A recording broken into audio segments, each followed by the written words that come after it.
যুদ্ধ করতে গিয়ে শহীদ হয়ে গেল অভ্র। সেই খবরে কিন্তু আদিত্যদের বাড়ি আসে। আদিত্য এই খবর পেয়ে দাদাভাই বলে কান্না করতে থাকলে বড়মা বলে, কি হয়েছে আদিত্য, তুমি কাঁদছো কেন? আর দাদাভাই করছো কেন? দাদাভাইয়ের কিচ্ছু হয়নি।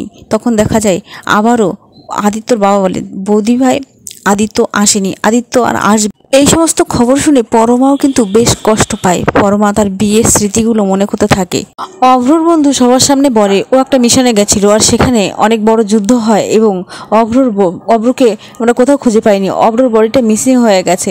পরমা বলে, না না, এটা হতে পারে না, সব কিছু এভাবে শেষ হয়ে যেতে পারে না। অভ্রর মা বলে, পরমা তুমিও কি মনে করছো আমার অভ্রর বাড়িতে সবাই ধরেই নিয়েছে অভ্র মৃত, কিন্তু অন্যদিকে দেখতে পাবো অন্য একটা গ্রামে জলাশয়ের ধারেই অভ্রর বডিটা পড়ে রয়েছে। ছোট্ট একটা বাচ্চা ছেলে সেখানে খেলতে খেলতেই তার বলটা সেখানে চলে যায় এবং সেই লোকটাকে দেখতে পায়।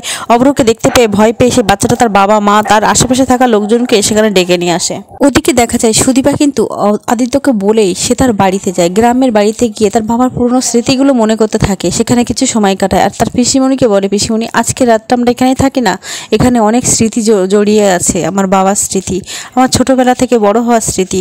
অন্যদিকে দেখা যায় অভ্রর মা সুদীপাকে ইঙ্গিত করে কথাটা বলতে থাকে, ওই মেয়েটা, ওই অলক্ষণের মেয়েটা এ বাড়িতে আসা মাত্রই আমার ছেলের এত বড় সর্বনাশ হয়েছে। আদিত্যর বড় মা আদিত্যর বাবাকে বলে, অংশু আমার ছেলে যদি কোনো কিছু হয়ে যায় তাহলে আমি বলে রাখলাম ওই আদিত্যর বউ ওই মেয়েকে আমি কিন্তু এই বাড়ির চৌকাঠ পেরোতে দেবো না। পরমা মনে মনে ভাবতে থাকে সেই রাতের কথা, যে রাতে সে আদিত্যর সাথে কথা বলছিল আর তখনই অভ্র কিন্তু তার পিছনে এসে গেছিল। আদিত্যর কথা আর পরমার কথা কি অভ্র শুনেছিল? পরমা সেগুলো ভাবতে থাকে। ও কি সব শুনে ইচ্ছে করে বাড়ি থেকে চলে গেল আর ইচ্ছে করেই মিশনে গেল? ওদিকে দেখা যায় অভ্রর মা বারবার ওই সুদীপাকেই বলতে থাকে ওই অপয়া মেয়ের জন্যই এত কিছু হয়েছে, কিন্তু আদিত্যর মা বলে, দিদিভাই ও তো কিছুই জানে না, ও তো বাড়ির বাইরে রয়েছে, তারপরে কেন ওকে নিয়ে টানাটানি করছো? আদিত্যর মা এই কথাটা বলা মাত্রই আদিত্যর বাবা ইন্দ্রাণী বলেই তার গায়ে হাত তুলতে যায়, পিছন থেকে আদিত্য হাত ধরে নেয়। আদিত্যর বাবা বলে, আদিত্য তুই আমার হাত ধরলি তুই?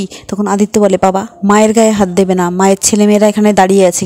আদিত্য বলে, বড়মার মাথার ঠিক নেই, বড়মা এত বড় কষ্টের মধ্যে রয়েছে, বড়মা যাই বলুক না কেন তাতে আমরা কিছু না মনে করাটাই ঠিক। আর সুদীপাকে এ বাড়িতে আমি নিয়ে এসেছি, মা নয়, তাই মারতে হলে আমাকে মারো, মাকে নয়। আমরা অন্যদিকে দেখব সুদীপা কিন্তু মন্দিরে যায়, মায়ের মন্দিরে পুজো দিতে, আর সেখানেই কিন্তু অভ্রকে পাড়ার লোকজন ধরে নিয়ে আসে এবং সুদীপাকে বলে, ডাক্তার দিদি তুমি দেখো না, ওনাকে নদীর ধারে পেয়েছিলাম। কিন্তু সুদীপা চেনে না ইনিই যে অভ্র, ইনিই হচ্ছে আদিত্যর দাদা।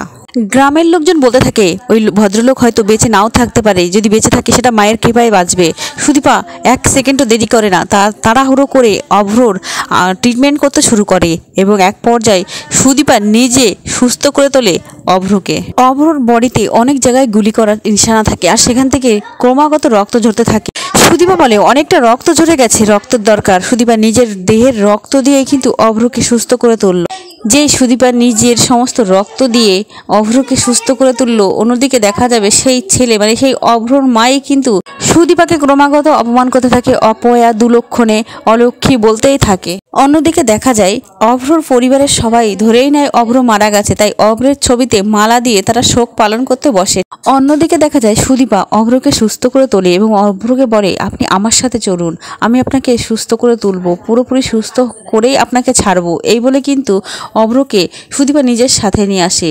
তারপরে দেখা যায় সুদীপা যখন বাড়ির মধ্যে ঢুকতেই যাবে তখন অভ্রর মা বলে, একদম ঘরের মধ্যে ঢুকবে না, অপয়া অলক্ষণী, তোমার জন্যই আজ আমার ছেলেটা শেষ হয়ে গেছে। সুদীপা বলে, কি হয়েছে? এই বলে যখন সে ফটোর দিকে তাকায় তখনই সে অভ্রর ছবিটা দেখতে পায় আর বলে, ইনিকে। সুদীপা ঘরের মধ্যে ঢুকতে গেলেই সুদীপাকে অভ্রর মা আটকে দেয় আর অলক্ষ্য করে ধাক্কা দিয়ে বের করে দেয়। তখনই আদিত্য কিন্তু সুদীপাকে ধরে নেয় আর বলে, কাকে অলক্ষী বলছো বড় মা?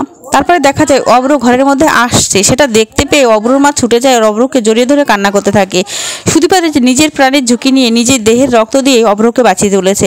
তবে কি সুদীপা তার বড় মার মনে জায়গা করে নিতে পেরেছে, নাকি তার বড় মা এখনও তাকে ঘৃণাই করে যাবে? সেটা জানতে হলে অবশ্যই চ্যানেলটি সাবস্ক্রাইব করো আর আমার পাশে থাকো। ধন্যবাদ।